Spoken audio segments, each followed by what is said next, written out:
It began with a whisper, a shadow crossing the sun in the east. In the 1340s, along the bustling trade routes of the Silk Road, merchants carried more than silks and spices.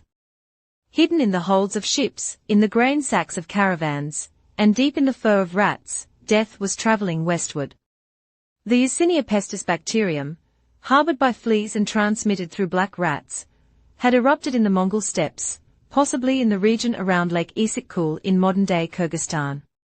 But it was in 1347, when a fleet of Genos trading ships docked in the Sicilian port of Messina, that Europe's reckoning truly began.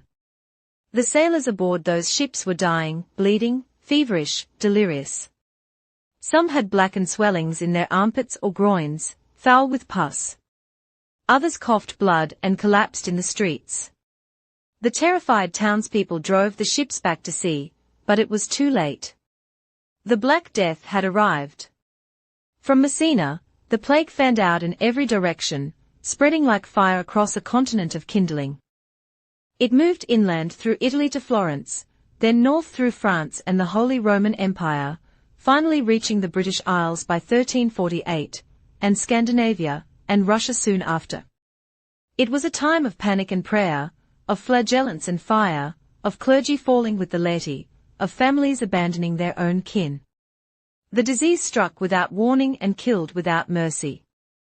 There were three forms: bubonic, marked by the painful buboes, septicemic, which turned the blood black, and pneumonic, which spread from person to person by breath alone. Cities became charnel houses. In Florence, Boccaccio described people dying in the streets, with corpses piled in churches and homes. In Paris, mass graves filled faster than they could be dug. In London, carts roamed the streets crying, "Bring out your dead." Entire villages vanished. Between 1347 and 1351, an estimated 25 to 50 million people perished, 1/3 to 1/2 of Europe's population.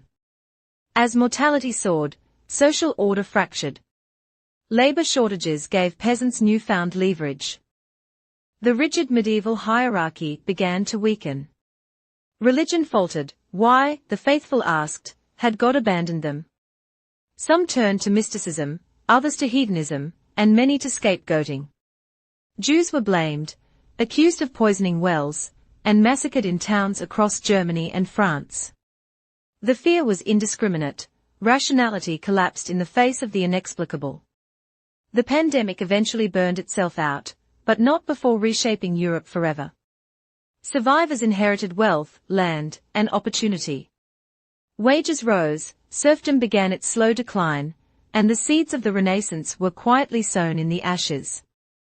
Medicine would change, too, though not immediately. It would take centuries before germ theory replaced miasmas and superstition. But for those who lived through it, the memory of the Black Death never truly faded. The stench of decay, the silence of empty streets, and the horror of a world unraveling would echo for generations.